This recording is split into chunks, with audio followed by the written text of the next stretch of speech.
السلام عليكم ورحمة الله وبركاته، ازيكم عاملين ايه؟ يا رب تكونوا بخير. ورجعنا لكم تاني في فيديو جديد وعنوانه الاهلي لربع نهائي كاس العالم. قبل بس ما نبدا يا ريت تصلي على النبي عليه افضل الصلاه والسلام، وتنزل تشترك في القناه وتفعل الجرس عشان يوصلك كل جديد، وتعمل لايك للفيديو. ويلا بينا نخش على الفيديو. الاهلي يفوز على اوكلاند سيتي بثلاثيه مقابل لا شيء. سجل الاهداف حسين الشحات ومحمد شريف وبيرسي تاو ليواجه سيطل الامريكي في ربع نهائي كاس العالم. المباراه طبعا هتبقى مباراه صعبه جدا جدا على النادي الاهلي، ومش هتبقى زي بتاعه النهارده بالظبط. يعني المباراه مش هتبقى زي بتاعه النهارده، هتبقى مباراه قويه جدا. فحذاري بقى للنادي الاهلي. المفروض النادي الاهلي يعرف ازاي الفريق ده بيلعب كوره وبينظم ازاي. المباراه هتكون يوم السبت ان شاء الله الساعه 7:30 بتوقيت القاهره. في حال ان شاء الله فوز الاهلي هيصعد للاعب في نص نهائي ريال مدريد. بالتوفيق ان شاء الله للنادي الاهلي، وان شاء الله الاهلي يقدر يكسر رقم جديد ورقم قياسي جديد. ان شاء الله ان شاء الله يكون البطوله دي من نصيبنا. انا عارف ان هي هتبقى بطوله صعبه وهنلاعب فرق قويه جدا، لكن ان شاء الله احنا قدها. تعالوا بقى كده نروح نقول التشكيل اللي بدا بيه النادي الاهلي وانهى المباراه ازاي.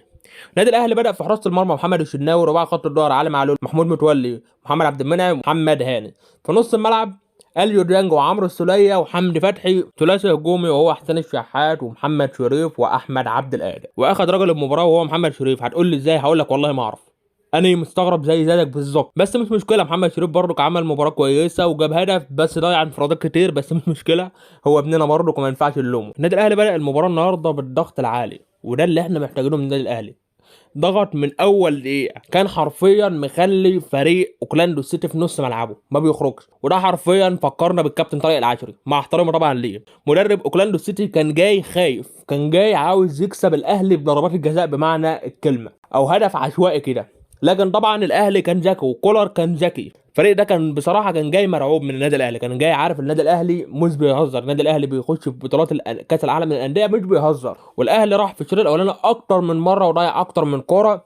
ولكن طبعا احنا مش عاوزين نضيع اكتر من كور بعد كده في الماتشات، يعني عاوزين نسجل من اقل الفرص. والحمد لله قدر حسين الشحات اللي هو يخلصها بدري بدري بهدف بتسديده ولا اروع منه. وبصراحه الماتش ده في الشوط الاولاني بالذات كان محتاج تسديدات قويه جدا، وقدر الحمد لله حسين الشحات اللي هو يسجل هدف عالمي. حسين المونديالي بيعود من جديد. قدر النادي الاهلي في الشوط الثاني اللي هو يهدي اللعب ويلعب بهدوء. احنا طبعا كنا كسبانين 1-0 والنتيجه ما كانتش تطمن لحد اما محمد شريف سجل الهدف الثاني. والهدف الثاني ده طبعا فتح الماتش بالزياده. لاعيبه اوكلاند سيتي كانت بتهاجم وكانت عاوزه تقول انا حاضر انا موجود. وطبعا الحمد لله الاهلي قدر اللي هو يخلص الماتش بدون اي اصابات، وده اهم حاجه. وتاني حاجه وهي لعيبه النادي الاهلي ما خدتش ولا انذار في الماتش ده، بل اوكلاند سيتي طبعا المدافع بتاعهم خد بطاقه حمراء. وبيرسي تاو النهارده بيفاجئنا بهدف عالمي، باسيست طبعا عالمي من نجمنا محمود عبد المنعم كهربا. بصراحه يا كهربا انت مقدم على النادي الاهلي بشكل كويس جدا بعد العوده من الايقاف، وان شاء الله مشكله الايقاف دي تتحل. ما شاء الله كهربا راجع عامل مستوى عالي جدا. لثالث مباراه كهربا يشارك فيها يعمل فيها اسيست او يساهم في هدف.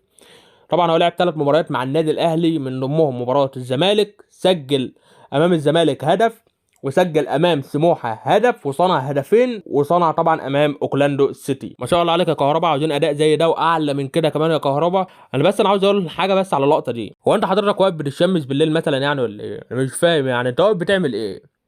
لا اما تدي قرار، لا اما تقول ضربه جزاء او ضربه حره. انت واقف بتعمل ايه؟ واقف عند الفار اكتر من 3 دقايق، عمال يقول للحكم تقريبا بتاع الفار ارجع تاني للقطه، والحكم شكله مش فاهمك. وبعد ما خدت قرارك مع الفار راجع بتعمل ايه؟ راجع واقف في نص الملعب بتعمل ايه؟ ما تدي قرارك يا عم انت وتخلص الماتش. حاجه غريبه والله، مع الناس عاوزين حكام من الصين، ده حكام المصريين احسن منهم. ملحوظه حابب اقولها لكم، ده طبعا تردد قناه طبعا القناه دي يعني بتذيع طبعا ماتشات كاس العالم تقريبا كده، هتذيع كل الماتشات ومن ضمنهم ماتش الاهلي امام ستايلت الامريكي. وهي قناه كويسه بتذيع بجوده كويسه، وان شاء الله تنزل مع كل الناس بكل سهوله، والناس تقدر تتفرج على الماتش بكل سهوله. حابب بقى كده اوجه رساله لعيبه النادي الاهلي.